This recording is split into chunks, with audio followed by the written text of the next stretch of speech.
শালার কাশেম কাশেম আমাক 2.5 ঘন্টা ধরে যে শফিউল্লার দোকানত বসে থছে। আমি পিএজির বাজেট হইল 1000 টাকা, কত আগেরই পাবে 500 টাকা, তারপরেও বাজেট বেড়ে গেছে। এই 15 মিনিট হাতে বসে আছি শফিউল্লার দোকানত। কুটি এ কাশেমের কোনো খবর আছে? এমনি রাসেল ভাইপারের ভয়ে আমি আতঙ্কে হয়ে আছি। না যাই তো যাই, দেখি তো ওই মাকুয়ারা ছাড়া আর কুটি যাবি? ওই তো গাঞ্জা খাবার বসবি, তাছাড়া আর কিচ্ছু করার নাই। ওর তো খালি এই গাঞ্জা খাওয়া আর চিংড়ি পড়া। চিংড়ি পড়া যাওয়ার কথা শেষ একটা খবর আছে, গেছে মনে হয় গাঞ্জা খাবার। মাকুয়ারাত যাওয়া লাগবে এখন।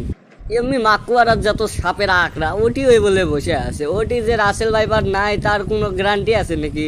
তাড়াতাড়ি যায় ওক নিয়ে আসি। ওই তো ফির গাঞ্জা খেলে আর চোখে দেখি না, ওক সাপও কামড়ায়, ওই কিছু কভারই পাবার লয়।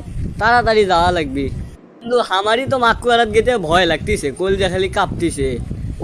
ফির রাসেল ভাইপার আমার ধরে তাহলে তো কাম সারা হয়ে যাবে। না ভয় করলে আর চলবে নয়, যাওয়া লাগবি। তা কাশিমক নিয়ে আসা লাগবি। ও যে উত্তরপাড়া সকিনের তো সেই পছন্দ আছে, পটাই লাগবি আজকে জিঙ্কা করে হোক পটাই লাগবি। যা নিয়ে আসি তো কাকে নিয়ে আসি, তারপর ওক দেখমইনি, ওক বাটাম দেমইনি ভালো করে। ওর গাঞ্জা খাওয়া করামো আজকে। দে কইতে কইতে দে মাকুয়ারা দেখা যাচ্ছে, যাই তো এখন।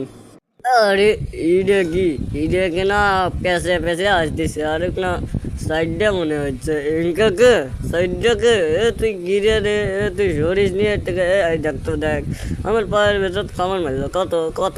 আমি কিন্তু গাঞ্জা খাসি, আমার মাথা কিন্তু ঘুরতেছে। তুই সত্য এর থেকে এই পায়ের কাছে ডেবলে লাগিস না, তোর সত্য শহর নাহলে কিন্তু মারে ফেলতো। আমার ব্যাগ বাঁচিস না কয়ে দিন, আমার কিন্তু বিশাল ব্যাগ বুঝছো। এমনি গাঞ্জা খাসি, মাথা ঘুরতেছে শহরের থেকে।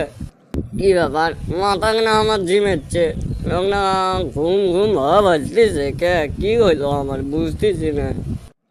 যে বাসাধন এটি গাঞ্জা খায়া পড়ে আসো না, আর আমি ওদিক উত্তরপাড়া সকিনাক পড়ার জন্য তোমার খুঁজে বেড়াচ্ছি, আর তোমার কোনো খবরই নাই। আর এটি গাঞ্জা খায়া উল্টে আসো, তো এটি উল্টে থাকা বাদ দিয়ে চল তো এখন চল। আমি এখন চিংড়ি পট্টার যাবো, তাড়াতাড়ি চল তো। তুই থাম তো, তুই থাম। তুই কি রে? তোকে তো আমি চিনি না। আর তো কিনা 4টা মনে হচ্ছে। তুই কুড়ি থেকে আসলু রে, তুই কুড়ি থেকে আসলু, তো 4টা লাগতেছে। তুই কি রে? আর এমনিতে কিন্তু গল্পের আগে 4টা পেঁচা পেঁচা কিভাবে আসছে আমার পাওয়ার দিয়েছে একটা কামড়, সেই লেভেলে আমার কিন্তু পাওয়া ব্যথা করতেছে। আর তুই কি রে আসছু রে? তুই কিসের চিংড়ি পটা যাবো? দেখিস না আমি গাঞ্জা খাই এটি টাল হয়ে আছি, আর তোর চিংড়ি পটা সবা যাইস নি এর থেকে। এমনি কিন্তু গাঞ্জা খাসি মাত্র 20 কলকি। তুই বেশি কথা বলে কিন্তু তোকে খিলামো, এর থেকে যা তো। এই শালা কাশিম কি কইছে 20 কলকি গাঞ্জা খাসু মানে? আর তো কি কামড়াছে গলু? পেশা পেশা সাইড দে মানে কিসের সাইড দে? তুই গাঞ্জা খায় কি সত্যি উলট পালট দেখতিস নাকি? আর কি কামড়াছে তোকে? দেখি কুড়ি কামড়াছে। আরে তোকে তো আমি সাইডে দেখতেছি রে। তুই কি রে? আমার নামও মনে নাই। তুই কি রে? তোর নামটা কত? আর ও দে ওদিক যখন যে সোপের পিছনে গেল, যে আমার পাওয়াতে ঠিক কামড় মারছে রে, সে লেভেলে ভেজা করতেছে বুঝছো। তুই চুপ করে যাও তো, আমি এটি না ঘুম পারি। এমনি গাঞ্জা খায় আমি মাথা তুলে পারছি না, আর তুই আসছো আমার কাছে জ্ঞান দিবে রে। তুই এর থেকে যা তো। তোক দেখি সাপে কামড়াছে। ডাক্তারের কাছে ডাক্তারের কাছে আর সাপটা কুটি রে, সাপটা কুটি। রাসেল ভাইবারই কামড় দিল নাকি রে? ডাক্তারের কাছে কিসে কামড় মারছে? রাসেল ভাইবার সেটা আবার কি? আর ডাক্তারের ভাষায় বা কোন দিকে আমার কিছু মনে নাই। তুই না ঘরের করে নিয়ে যা, তোর তো কোনো সাইডটা দেখতেছি রে, নিয়ে যা না। এক নিয়ে আর এক মুসিবত। এই বলে রাসেল ভাইপারক ছিল না, আর এই বলে আমার বলে সাইড দিয়ে দেখতেছে। এক এখন কি করবো না, ঘাড়ত করে নিয়ে যায়।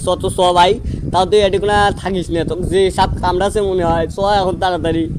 তো দর্শক বন্ধুরা, আজকের এই ভিডিওটি আপনাদের কেমন লেগেছে তা অবশ্যই কমেন্ট করে জানাবেন, এবং ভিডিওটি ভালো লাগলে ভিডিওটিতে অবশ্যই একটি লাইক দেবেন, এবং চ্যানেলটিকে অবশ্যই সাবস্ক্রাইব করবেন। সাবস্ক্রাইব করলে মোটিভেট হয়, ভিডিও বানানোর আগ্রহ বাড়ে। আর আপনাদের জন্য তো নতুন ফানি ভিডিও প্রতিদিন বা একদিন পর পর নিয়ে তো আমি হাজির হচ্ছি। তো আপনারা অত কথা বাদ দিয়ে সাবস্ক্রাইব করুন। আর হ্যাঁ, আরেকটা কথা, আপনারা সবাই সাবধানে থাকবেন, কারণ রাসেল ভাইপারের ভয়ে সারা দেশ আতঙ্কিত বুঝছেন।